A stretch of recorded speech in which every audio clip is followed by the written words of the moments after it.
Hello बच्चों, कैसे हो सब लोग। आई होप सब अच्छे ही होंगे। तो हम 11th की सीरीज पर ही काम कर रहे हैं। तो हम 12th का भी पढ़ रहे हैं, 11th का भी पढ़ रहे हैं। तो 11th की हमने जो लास्ट सीरीज पढ़ी थी उसमें हमने डायमेंशनल एनालिसिस के बारे में पढ़ा था कि हम डायमेंशन कैसे फाइंड आउट करते हैं। आपको फोर्स की डायमेंशन हो गई, डेंसिटी की डायमेंशन हो गई, एक्सेलरेशन की डायमेंशन हो गई। तो बहुत सारी डायमेंशन के बारे में हमने पढ़ा था और कैसे कैसे उनको सॉल्व करना है हमने इजी वे में आपको समझाया था। आई होप वो आपको सब समझ में आ गया होगा। तो उसके बाद क्या वर्क कर रहे हैं, हम कुछ डायमेंशनल एनालिसिस की एप्लीकेशन पे वर्क कर रहे हैं। तो हमारी इस सीरीज में जो हम वर्क करेंगे तो एप्लीकेशन है हमारे पास कुछ डायमेंशनल एनालिसिस की। तो हमने जैसे कि पढ़ा था डायमेंशनल एनालिसिस हमने जो पढ़ा है तो उसकी हमारे पास कुछ एप्लीकेशंस होती हैं जो हमें यहाँ पर पढ़नी है, जहां हमें पढ़नी है। तो हम बात करते हैं applications of dimensional analysis. Application of dimensional analysis. तो डायमेंशनल एनालिसिस की हम अब कुछ एप्लीकेशंस को सॉल्व करेंगे जो कि काफी इंपॉर्टेंट हो जाती है, तो देयर आर 3 एप्लीकेशन, जो आपको 3 एप्लीकेशन पढ़नी है और उन्हीं पे आपको वर्क करना है। तो डायमेंशनल एनालिसिस में आपको ये 3 एप्लीकेशन पढ़नी है और आपका डायमेंशन वाला पार्ट खत्म हो जाता है। ठीक है, तो डायमेंशनल ऑफ एनालिसिस में सबसे पहले हमें क्या करना होता है, कोई भी आपको फिजिकल क्वांटिटी दी होती है उसको वन सिस्टम ऑफ यूनिट से अदर सिस्टम ऑफ यूनिट में कन्वर्ट करना होता है। तो पहली जो इसकी एप्लीकेशन है टू कन्वर्ट वन फिजिकल या टू कन्वर्ट फिजिकल क्वांटिटी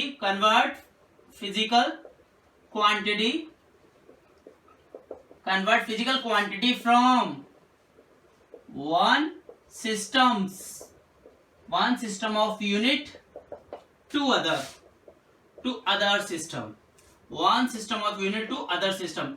तो पहले में क्या करना होता है, आपको एक फिजिकल क्वांटिटी को वन सिस्टम ऑफ यूनिट से अदर सिस्टम में कन्वर्ट करना होता है। मतलब आपको एक सिस्टम ऑफ यूनिट होगा, जैसे कि आपके पास ऐसा यूनिट है, आपको ऐसा यूनिट से आपको सीजीएस से एनकेएस में कन्वर्ट करना है। एक सिस्टम ऑफ यूनिट से आपको दूसरी सिस्टम ऑफ यूनिट में कन्वर्ट करना है। तो मैं आपको उसको एग्जाम्पल तरीके से, इसका पहले हम फॉर्मूला बनाएंगे तब उसको क्लियर करेंगे।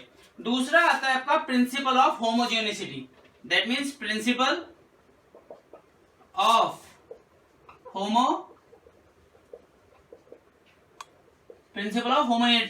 तो ये जो प्रिंसिपल ऑफ होमोजेनिटी कहता है, तो उसमें क्या होता है, आपको यूनिट्स दी होती हैं, आपको फिजिकल क्वांटिटी की यूनिट दी होती है। तो आपको करेक्शन करना होता है कि आपके पास दोनों साइड, मतलब आपके पास इस तरह से कोई रिलेशन दे दिया गया, आपको कोई भी रिलेशन दे दिया गया, उस रिलेशन में आपको दोनों साइड, जैसे कि आपके पास पीवी या रिलेशन होता है, जैसे कि पीवी इक्वल्स टू एनआरटी। तो PV equals to gas constant वाला आपको रिलेशन दे दिया गैस वैल्यू में। तो आपसे पूछ सकता है कि इन दोनों में आपको क्या करना है, प्रिंसिपल ऑफ होमोजेनिटी से टेस्ट करना है कि ये सही है ये नहीं है। दैट मीन्स दोनों तरफ जो आपकी यूनिट्स की डायमेंशनल वैल्यू है वो सेम है या नहीं है। तो वो भी मैं आपको एक एग्जांपल देके समझाऊंगा। और तीसरा क्या होता है, तीसरा कह रहा है टू क्रिएट अ रिलेशन। तीसरा कह रहा है टू क्रिएट अ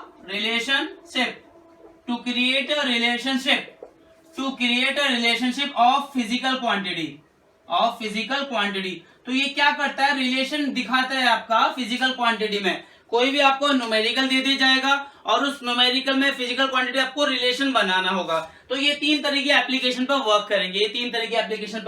वर्क करेंगे। तो आज हम जो वर्क कर रहे हैं, सबसे पहले to convert physical quantity from one system of units to other system of unit पर वर्क करेंगे कि एक सिस्टम ऑफ यूनिट से अदर सिस्टम ऑफ यूनिट में कन्वर्ट किस तरह से करा जाता है, क्या उसका फॉर्मूला आपका बन के आता है। तो हम आज इस वाले पार्ट में सबसे पहले हम सॉल्व करेंगे to convert principle quantity from one system of unit to other system.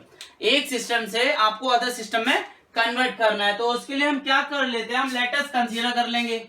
हम कुछ वैल्यू कंसीडर करेंगे क्योंकि हमें सबसे पहले एक फॉर्मूला बनाना है। तो हम क्या करेंगे, इफ, तो हम इसे सॉल्व करते हैं, if u1 and u2 be the units of measurement.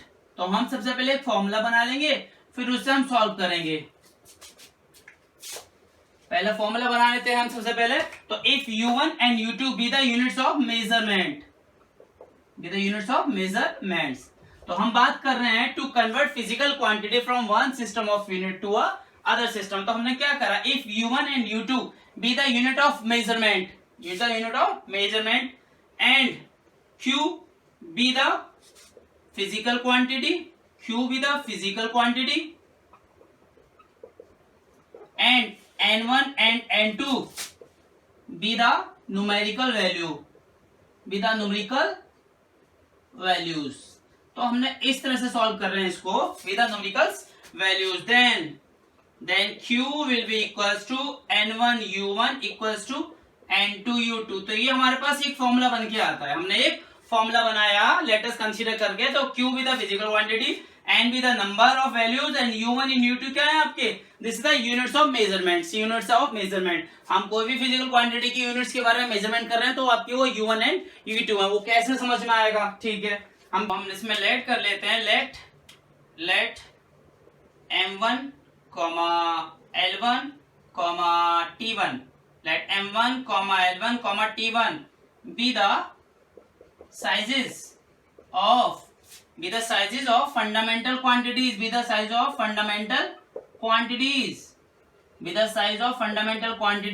ये साइज है किसके, फंडामेंटल क्वांटिटीज के। दो कौन कौन सी, मास, लेंथ एंड कॉमा लास्ट होना हुआ आपका टाइम। तो ये उसकी फंडामेंटल क्वांटिटीज के साइज है ऑफ वन सिस्टम। ये आपसे पूछा नहीं जाता बट आपको पता होना चाहिए कि आपको न्यूमेरिकल सॉल्व करना होगा। And let m2, l2 and t2 be the sizes of fundamental quantity of other system। तो हमने ये कंसीडर कर लिया कि m1, l1, t1 एक सिस्टम की आपकी साइजेस है और m2, l2, t2 आपके अदर सिस्टम के साइजेस है। तो हम इनके बिहाफ से जो इसका डायमेंशनल फॉर्मूला हम बनाएंगे, इसके बिहाफ से जब हम डायमेंशनल फॉर्मूला बनाएंगे तो क्या डायमेंशनल फॉर्मूला सॉल्व होकर आएगा, देन तो डायमेंशनल फॉर्मूला जो बन के आएगा दैट इज q। तो q इक्वल्स टू आपके पास डायमेंशनल फॉर्मूला जो बन के आ रहा है m की पावर a और आपके पास l की पावर b और आपके पास t की पावर c। तो इस तरह से डायमेंशनल फॉर्मूला बन के आएगा, ठीक है। देन हमें क्या करना है, हमें सीधा वैल्यू पुट करनी है, तो हमारे पास m1, l1, t1, तो हमारे पास ये जो इक्वेशन है तो हमारे पास क्या करना है, then t1 equals to m1a, m के बाद मेरा वैल्यू है l1b और लास्ट मेरे पास टाइम है t1c। एंड u2 की अगर मैं बात करूं तो u2 की वैल्यू निकल के आती है मेरे पास इनके according, that is m2a, that is l2b और दैट इज लास्ट में आपका t2c। तो इस तरह की वैल्यू आती है। तो मेरे पास ये q का रिलेशन था, देयरफॉर q का रिलेशन था मेरे पास, क्या रिलेशन था, n1 u1 equals to n2 u2, मेरे पास ये रिलेशन था। अब मेरे पास इनकी वैल्यू पुट करने के बाद एक रिलेशन निकल के आता है, आएगा। उस रिलेशन से ही आपका कोई भी न्यूमेरिकल सॉल्व होगा। तो n1 u1 equals to n2 u2, तो n1 हम u1 की वैल्यू पुट करते हैं, तो u1 की वैल्यू कितनी है आपकी, m1a, दैट इज u1 की वैल्यू पुट करें m1a और फिर हमें क्या चाहिए, l1b, फिर थर्ड वन आपका क्या है t1c इक्वल्स टू फिर n2 के बाद वैल्यू पुट करनी है हमें u2 की, तो u2 की वैल्यू क्या है m2a, फिर मेरे पास आपके पास l2b, फिर मेरे पास आपका टाइम कहा जाता है t2c। तो मेरे पास रिलेशन निकल जाएगा और n1 n2 की वैल्यू से जो मैं निकाल लूंगा तो मैं वैल्यू फाइंड कर लेता हूं in the form of n2। तो n2 के केस में हम वन सिस्टम से अदर सिस्टम में कन्वर्ट कर रहे हैं, तो मैं इसको चेंज करके n2 will be equal to क्या वैल्यू आ जाएगी, n2 को वैल्यू रखा लूंगा तो ये वाली पार्ट डिवाइड में जाएगा, दैट इज n1। तो डिवाइड में क्या आ जाएगा, m1 अपॉन m2 की power a, that is l1 upon l2 की पावर b, थर्ड वन आपका t1 अपॉन t2 की पावर c। तो ये आपका ये फॉर्मूला बन के आता है कन्वर्ट करने के लिए वन सिस्टम ऑफ यूनिट से अदर सिस्टम में। जब भी वैल्यू आपको वन सिस्टम ऑफ यूनिट से अदर सिस्टम यूनिट में कन्वर्ट करनी है तो आप इस फॉर्मूले को यूज करोगे, तो इस फॉर्मूले के हिसाब से आप इजिली कन्वर्ट कर सकते हैं one system of unit to others में, वन सिस्टम ऑफ यूनिट को अदर सिस्टम में आप कन्वर्ट कर सकते हैं। तो हम एक न्यूमेरिकल लिख लेते हैं, हम इसी के बिहाफ से एक न्यूमेरिकल लिख लेते हैं। तो न्यूमेरिकल हम कर लेते हैं एक एग्जांपल इसी तरह से, इसी के बेस पे। Let convert 1 joule into ERG, 1 joule into ERG। अब आपको ये क्वेश्चन दे दिया, आप कैसे सॉल्व करोगे? तो आपको ये फॉर्मूला पता होना चाहिए, ये फॉर्मूला पता है, क्योंकि ये क्वेश्चन क्या है, आपको ज्यादा लेवल से नहीं पूछे जाते। कभी बाई चांस एक आध क्वेश्चन पूछ लिया गया तो आपको ये पता होना चाहिए, इतना इंपॉर्टेंट में नहीं, पर आपको ये पता होना चाहिए। अब आपको दे दिया let convert 1 joule into NRG या ERG। तो ERG बात करें तो भैया हम सॉल्व कर लेते हैं सॉल्यूशन में। तो लिख लेते हैं joule is the SI unit of energy, joule is the SI unit of energy, and ERG is the CGS unit of energy. है तो यूनिट किसकी, दोनों एनर्जी की है, तो जूल क्या है, SI यूनिट है। दैट मीन्स हमें SI यूनिट से ERG में कन्वर्ट करना है। दैट मीन्स SI यूनिट से हमें CGS में कन्वर्ट करना है। सिस्टम ऑफ यूनिट को वन सिस्टम ऑफ यूनिट से अदर सिस्टम में कन्वर्ट करना है, ठीक है। तो हम इसके अकॉर्डिंग जब बात करते हैं तो जूल का डायमेंशन फॉर्मूला एनर्जी का, तो हमें यहाँ पे जो डायमेंशन फॉर्मूला लग जाएगा हमारा एनर्जी के बिहाफ से लग जाएगा। Then the dimensional formula for energy क्या होता है, फॉर एनर्जी वो आपको याद करना पड़ेगा, mL2T-2। That is dimensional formula क्या हो जाता है, mL2T-2। आपको फॉर्मूला याद करना पड़ेगा। तो इसमें आपके पास कुछ वैल्यू है, that is A equal to कितना दे दिया आपको 1, that is A equal to 1, ये जो वैल्यू है A इक्वल टू 1, और B कंसीडर क्या कर लिया आपने 2, आपको गिवन है B इक्वल टू 2, और C इक्वल टू आपके पास -2 गिवन है, -2 गिवन है। तो आपके पास ये फॉर्मूला जब होगा, इस फॉर्मूले के बिहाफ से हम इसको सॉल्व करेंगे। तो आपके पास A की वैल्यू 1 होगी, B की वैल्यू 2 होगी, C की वैल्यू -2 होगी। तो एक साइड हम SI यूनिट में कर लेते हैं, that means in SI unit में कर लेते हैं, और इन आप इसको CGS में लिख लेते हैं, इन CGS यूनिट में लिख लेते हैं, हम कन्वर्ट कर लेते हैं, ठीक है। तो M1 की अगर बात करें तो M1 इक्वल टू क्या आपका, M1 1 2 और -2 दिया। तो M1 की अगर बात करें SI यूनिट में, M के इस फॉर्म में है या SI यूनिट में, तो 1 kg, that means 1000 gram convert करना है आपको CGS में। दूसरा आपके पास क्या है, L1 क्या है, लेंथ क्या है, मीटर में होती है, तो 1 metre will be equal to 100 centimetre. फिर दूसरी चीज आपको क्या चाहिए, तीसरी आपकी T1, तो T1 will be equal to 1 second, क्योंकि इस वाले फॉर्म में आपका 1 सेकेंड ही होता है, तो 1 second will be equal to 1 second. अब N1 की बात करें, N1 आपको दिया है क्या, N1 आपको दिया है, आपको पता होना चाहिए कि आपको N1 दिया हुआ है। तो N1 कितना दिया हुआ है आपको, 1 जूल दिया हुआ है, आपको N1 की वैल्यू 1 जूल दी हुई है। अब इधर आते हैं, इधर आने के बाद CGS में जाते हैं, तो M2 की वैल्यू इक्वल टू कितना, 1 kg 1 gram, that means already gram में है। और अगर पास L2 की वैल्यू चाहिए, L2 will be equal to 1 centimetre, और अगर T2 की वैल्यू चाहिए, that is will be equal to already in second, that is 1 second. और N2 की वैल्यू आपको फाइंड करनी है, N2 की वैल्यू आपको फाइंड करनी है, N2 की वैल्यू फाइंड करनी है। तो मेरे पास फॉर्मूला होता है N2 will be equal to N1, और ब्रैकेट में अभी मैंने लिखा था N1 upon M2 that is A। दूसरा आपके पास था L1 upon L2 that is B, और तीसरे में आपके पास था T1 upon T2 that is C। तो ये वैल्यू चाहिए, तो आपके पास अब सारी वैल्यू, आपके पास अब सारी वैल्यूज हैं। अब सारी वैल्यूज हैं तो वैल्यूज को पुट कर लेते हैं, तभी आपका ERG में कन्वर्ट हो पाएगा। वैल्यूज को पुट कर लेते हैं, तो N2 की जब वैल्यू निकालेंगे कन्वर्ट करने के बाद, N2 की वैल्यू जब निकालेंगे इक्वल्स टू N1, मेरे पास M1 अपॉन M2 की वैल्यू कितनी, दैट इज 1000, M1 की वैल्यू 1000 अपॉन 1, दैट इज ये भी ग्राम में और आपका ये भी ग्राम में, उसकी वैल्यू कितनी है 1, ठीक है।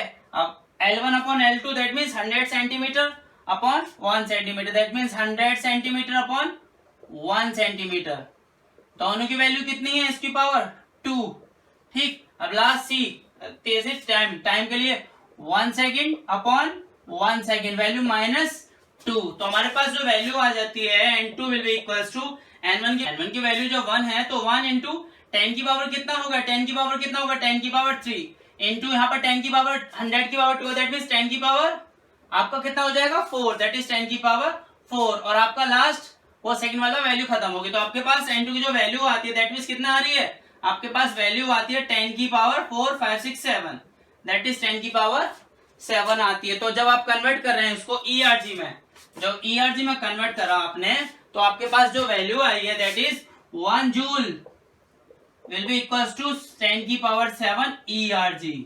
तो ये कन्वर्ट हो गया। तो उसने बोला था जूल को कन्वर्ट करना है, तो हमारे पास n2 की वैल्यू कितनी आ गई 10 की पावर 7, तो क्लियर हो गया 1 joule will be equals to 10 की पावर 7 ERG, 10 की पावर 7 ERG। अब इसी तरह से हम दूसरा न्यूमेरिकल भी करके देखते हैं। नेक्स्ट न्यूमेरिकल लिख रहे हैं सॉल्व करने के लिए।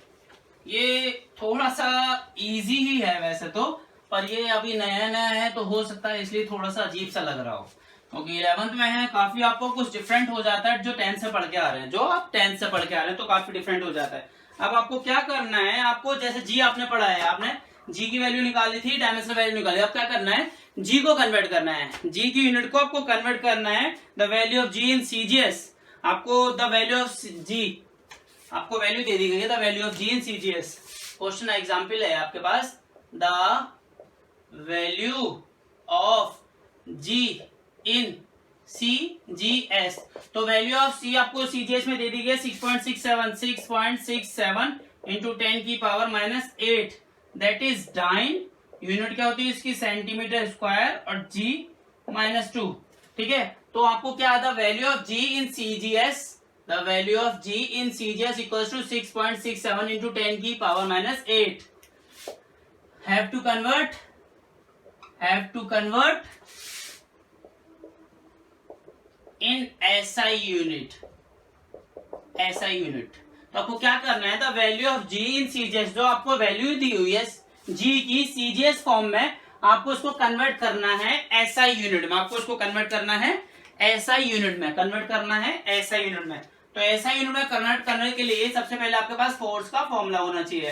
दैट मीन्स आपको पता है फोर्स का फॉर्मूला जो होता है आपका ग्रेविटेशनल की फोर्स में, तो आपके पास फोर्स का फॉर्मूला होता है G m1 m2 upon r² formula होता है। अब इस G की बात कर रहा है, ग्रेविटेशनल कांस्टेंट इस G की बात कर रहा है, तो आपको G की वैल्यू दी हुई है 6.67 इंटू 10 की पावर -8 CGS फॉर्म में। अब आपको क्या करना है, इसको आपको कन्वर्ट करना SI यूनिट की फॉर्म में। तो मैं इस फॉर्मूले को लिख सकता हूं, that is G will be equals to F r², that is m1 m2। तो आपको क्या करना है, इसको यूनिट्स को कन्वर्ट करना है। तो फोर्स की यूनिट क्या होती है MLT -2, सबसे पहले इसको यूनिट में कन्वर्ट करो, MLT -2 आपका फोर्स का हो गया। डायमेंशनल फॉर्मूला, अब बात करते हैं रेडियस की, रेडियस के लिए आपका क्या होता है लेंथ होता है, दैट इज L की पावर 2 हो गया, और नीचे मास है दैट इज M की पावर आपका 2 हो गया। तो आपके पास ग्रेविटेशनल के लिए फॉर्मूला जो बन जाता है दैट इज M, तो M -2 ऊपर जाएगा और आपके पास क्या हो जाएगा दैट इज -1, दैट इज -1, ठीक है। L की पावर 1 और L की पावर दैट इज L की पावर 3। फिर आपके पास टाइम, तो टाइम की पावर -2 है, टाइम की पावर -2 है। तो अगर यहां से देयरफॉर हम डायमेंशनल वैल्यू निकालेंगे तो A की वैल्यू कितनी है -1, B की वैल्यू कितनी है 3 और C की वैल्यू कितनी है -2। तो ये वैल्यू आपको गिवन है। अब आपको क्या करना है, आपको कन्वर्ट करना है वन सिस्टम ऑफ यूनिट से अदर्स में। तो कन्वर्ट करने के लिए आपके पास फॉर्मूला होता है, तो आप क्या कर रहे हैं, इसको SI यूनिट में कन्वर्ट करने हैं, किससे CGS से। तो CGS यूनिट्स से आपको कन्वर्ट करना है, इसको SI यूनिट्स में कन्वर्ट करना है, ठीक है। तो CGS में हम वैल्यू लिख लेते हैं M1 L1 और T1 की। तो M के में वैल्यू क्या हो जाएगी आपकी 1 ग्राम, और दैट इज लेंथ की वैल्यू 1 सेंटीमीटर, और that is 1 second, that is 1 second, ठीक है। तो इधर आते हैं अब M2 की वैल्यू, M2 की वैल्यू आपकी क्या हो जाएगी, that is 1 kg will be equals to 1000 gram. L2 की वैल्यू निकल जाएगी, लेंथ की फॉर्म में 1 सेंटीमीटर है, दैट मीन्स 1 सेंटीमीटर है, तो आपके पास 1 metre will be equals to 100 centimetre.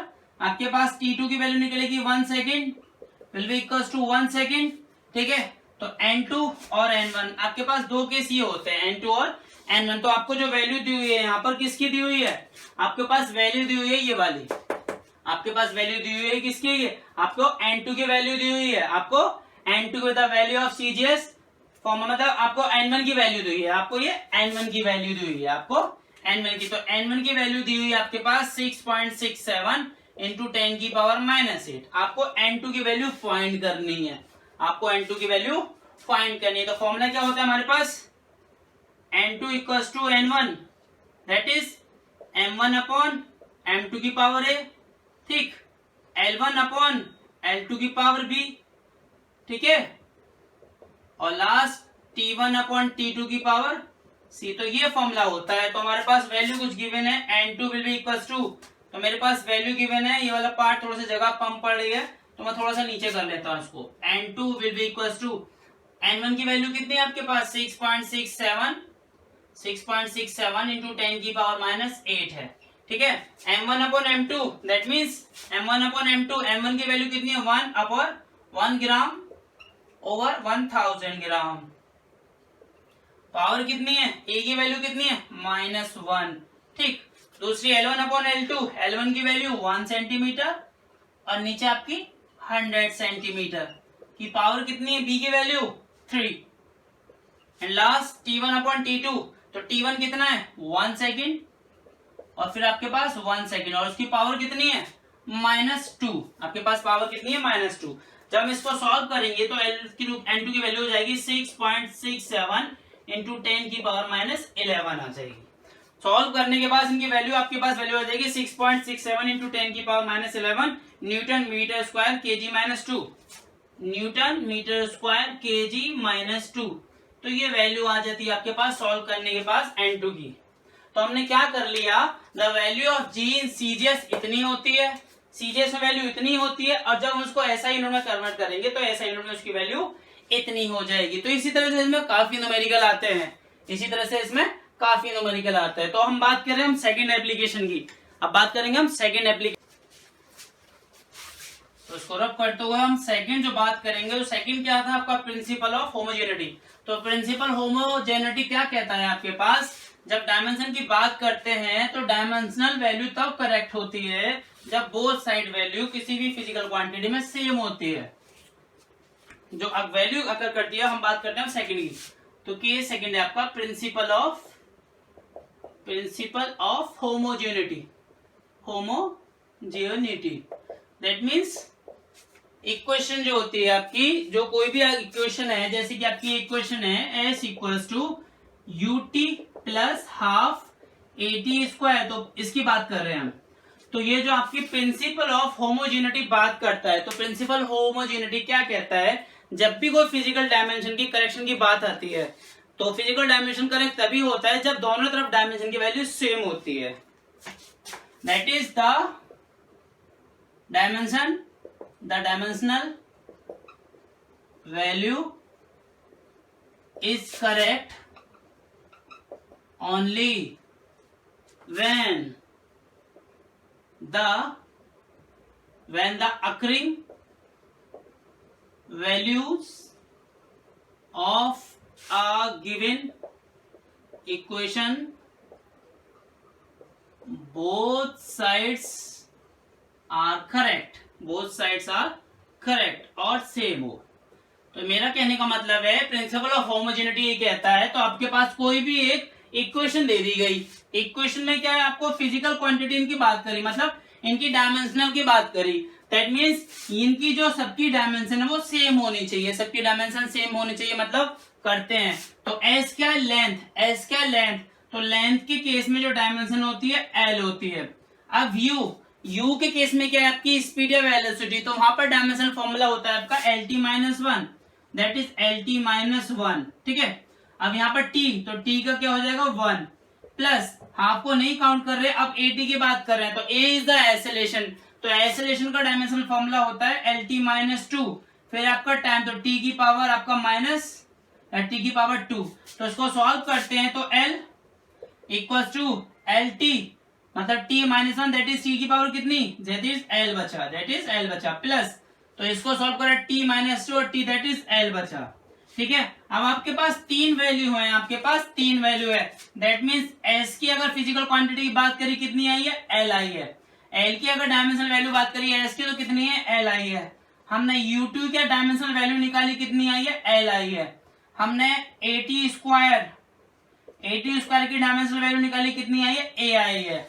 तो यही कॉन्सेप्ट कहलाता है principle of homogeneity. Principal of homogeneity, आपको कोई इक्वेशन दे दी जाएगी और इक्वेशन का लेफ्ट हैंड साइड की वैल्यू और राइट हैंड साइड की वैल्यू सेम होनी चाहिए, तो वो प्रिंसिपल होमोजेनिटी को सेटिस्फाई करता है। अगर वो सेम नहीं है दैट मींस वो डायमेंशन वैल्यू गलत है, उसमें आपकी कहीं ना कहीं एरर है। तो ऐसे हम एक एग्जांपल और ले लेते हैं, ऐसे हम एक एग्जांपल इसी तरह से हम एक एग्जांपल और लेते हैं। दैट इज मेरे पास एग्जांपल है F equals to M A. तो आपको क्या करना है, इसमें देखना है कि प्रिंसिपल होमोजेनिटी को ये फॉलो कर रहा है या नहीं कर रहे। तो फोर्स के लिए आपके पास डायमेंशनल फॉर्मूला होता है MLT-2। फोर्स के लिए डायमेंशनल फॉर्मूला होता है MLT-2। मास के लिए डायमेंशनल फॉर्मूला M हो गया और एक्सेलरेशन के LT-2 हो गया। तो ये बनता है आपका MLT-2 और राइट साइड से LHS में MLT-2 और राइट में देखो MLT-2। That means LHS will be equals to RHS हो गया। ये प्रिंसिपल ऑफ होमोजेनिटी को सेटिस्फाई कर रहा है। तो ऐसे ही एक न्यूमेरिकल और ले लेते हैं, वो जो होता है आपका लॉ ऑफ मोशन का v square equals to u square 2as। एक और ले लेते हैं, that is therefore v square equals to u square plus 2as। इसको भी सॉल्व कर लेते हैं कि प्रिंसिपल ऑफ होमोजेनिटी को सेटिस्फाई कर रहा है या नहीं कर रहा है। तो v बोले तो LT-1 स्पीड की that is square equals to u की, वो भी सेम LT-2 का स्क्वायर, सॉरी LT-1 का स्क्वायर प्लस आपका 2 तो आपका छोड़ दिया। एक्सेलरेशन के क्या LT-2 और स्पीड डिस्टेंस के लिए आपके पास L। तो इसको सॉल्व कर लेते हैं तो हमारे पास आ जाता है L स्क्वायर और T की पावर -2, L स्क्वायर T की power -2 equals to L square T की पावर -2 प्लस L स्क्वायर और T की पावर -2। तो इसमें भी क्या हो गया, 3 केस है और तीनों केस में क्या वैल्यू सेम है। इसके लिए ये वैल्यू, इसके लिए भी ये वैल्यू, इसके लिए भी ये वैल्यू, मतलब सारी डायमेंशनल वैल्यू LHS और RHS के केस में आपकी इक्वल आ रही है। LHS में V की वैल्यू ये है, U की वैल्यू है और AS की वैल्यू है। दैट मींस ये प्रिंसिपल ऑफ होमोजेनिटी को सेटिस्फाई कर रहा है। तो इसी तरह से एक आध न्यूमेरिकल और कर लेते हैं इसी के बिहाफ पर हम, क्योंकि ये कॉन्सेप्ट क्लियर हो जाएगा तो कभी भी कोई न्यूमेरिकल आएगा तो आप आराम से कर लोगे। तो आपके पास कोई वैल्यू दे दी गई, फाइंड द डायमेंशनल। तो क्वेश्चन आपको दे दिया गया फाइंड द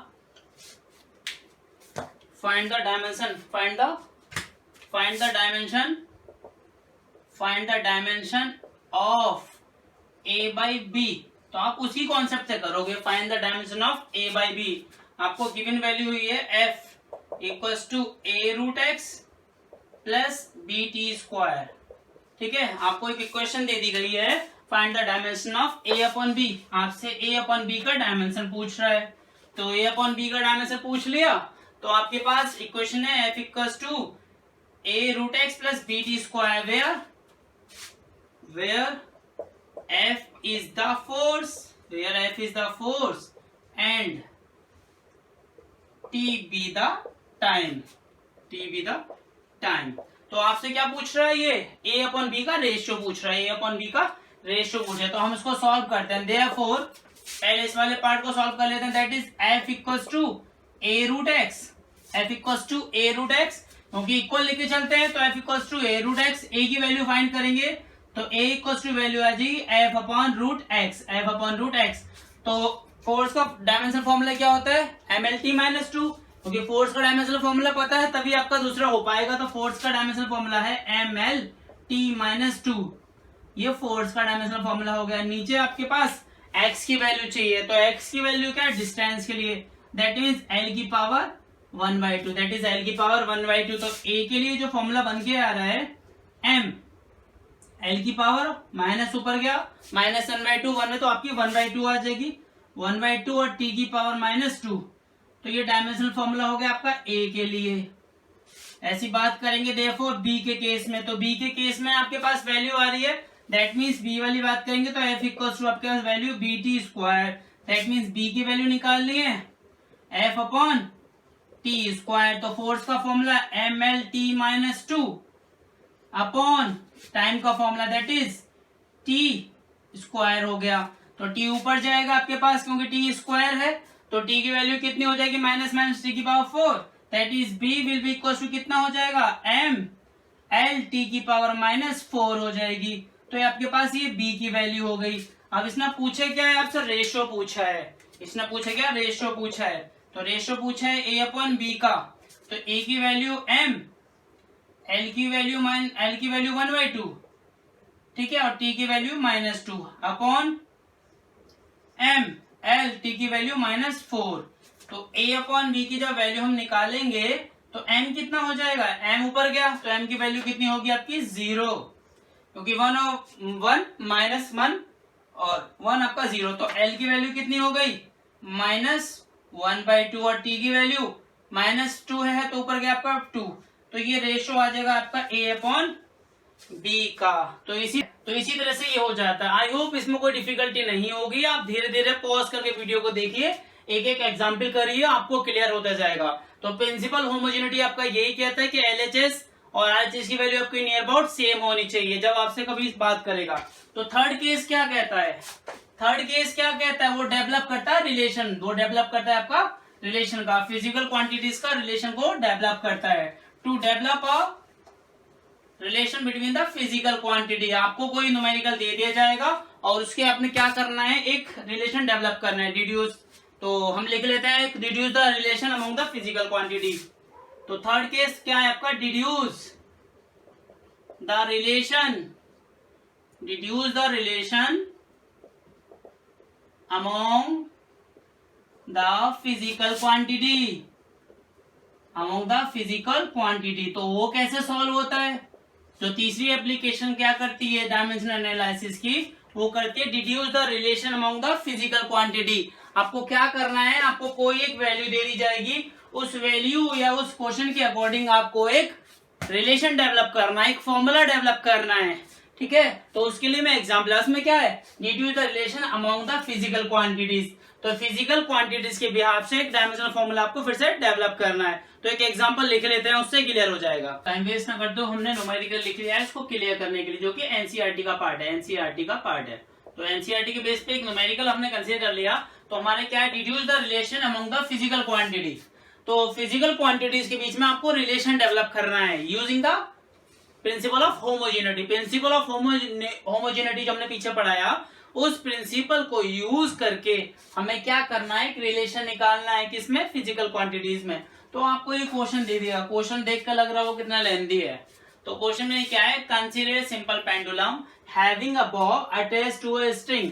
एक सिंपल पेंडुलम है, ठीक है, उस पे पेंडुलम इस तरह से लटक रहा है, उस पे एक बॉब लटका हुआ है, तो इस तरह से वो आपका रोटेट कर रहा है पेंडुलम, ठीक है। तो उसमें ऐसा कुछ नहीं है आपको समझने के लिए। Suppose that the period of oscillation, जो पीरियड ऑफ ऑसिलेशन है वो डिपेंड किस पर कर रहा है, मास पर, लेंथ पर और एक्सेलरेशन पर, पीरियड ऑफ ऑसिलेशन। तो अकॉर्डिंग टू क्वेश्चन जब हम इसको सॉल्व करते हैं, अकॉर्डिंग टू